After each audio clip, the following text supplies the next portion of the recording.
Bonjour, dans cette vidéo, je vais vous parler de sous-suite d'une suite de nombres réels. On parle de sous-suite ou de suite extraite. Alors d'abord, qu'est-ce qu'une suite? Bien, une suite, c'est une application de n dans R ou bien de n étoiles dans R. Mais en général, on prend d'autres notations pour les suites.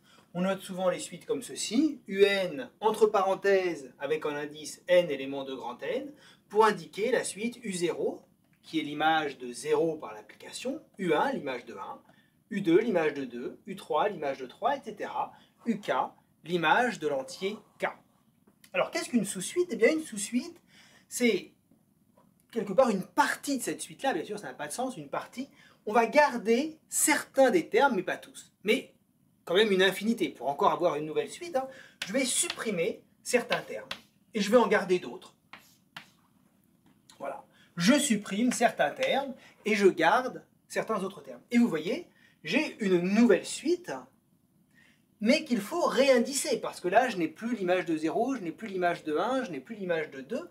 Il faut donc donner de nouveaux indices à ma suite. Et donc, ça va me donner une nouvelle suite, par exemple, que je vais noter Vn, n éléments de grand N, qui va être, le premier terme, ça va être U2, le deuxième terme, U3, U5, U6, etc. Cette suite-là, bien sûr, U2, ça va être V0, U3, ça va être V1, U5, ça va être V2, U6, ça va être V3, etc.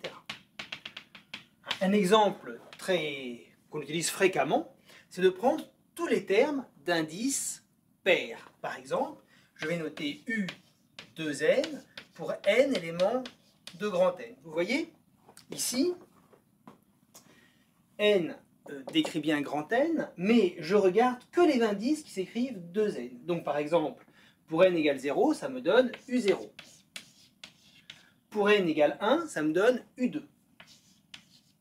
Pour n égale 3, ça me donne, pour n égale 2, ça me donne U4. Pour n égale 3, U6. On trouve ainsi une nouvelle suite qui est une suite extraite de la suite UN. Bien. Que va dire notre expert en définition de cette notion de sous-suite? Bonjour, vous avez visiblement compris ce qu'était une sous-suite. Mais pour pouvoir utiliser cette notion, il nous faut une définition plus rigoureuse. Oui, peut-être pourrait-on prendre comme définition la suite Vn est une sous-suite de la suite Un si les termes Vk appartiennent à Un. Si chacun des termes Vk est un UN. Cela ne va pas parce que dans une suite, les éléments sont ordonnés. Il y a un premier élément, un deuxième élément, un troisième élément. C'est extrêmement important de garder cette notion d'ordre des éléments. Alors peut-être peut-on dire que V est une sous-suite de la suite U si V c'est une suite UN où N appartient à grand I, où I est inclus dans grand N, mais I est une partie infinie de grand N. Ah, c'est mieux. Mais vous voyez, si vous reprenez votre exemple tout à l'heure, il y a une opération supplémentaire à faire. C'est de renuméroter les éléments de la suite. Le premier terme doit être U0, le deuxième U1, le troisième, etc. On doit renuméroter les éléments de la nouvelle suite. Non, je ne vois pas. Si je reprends votre exemple tout à l'heure,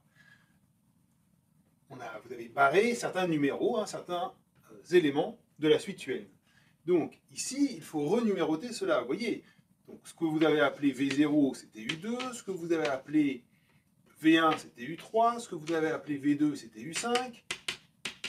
Vous avez renuméroté pour avoir quelque chose de croissant. Vous voyez, l'idée, c'est d'associer à 0 le nombre 2, à 1 le nombre 3, à 2 le nombre 5, etc. C'est-à-dire trouver une application qui va de n dans une partie, votre partie i, des entiers n. Donc on va regarder une application phi qui va de n dans n. Ici, par exemple, on aurait phi de 0 égale 2. Phi de 1 égale 3. Alors, bien sûr, vous voyez qu'à chaque fois, je vais avoir un numéro plus grand. 1 est plus grand que 0, je veux que 3 soit plus grand que 2. Puis ici, que 5 soit plus grand que 3. Donc, phi doit être strictement croissante.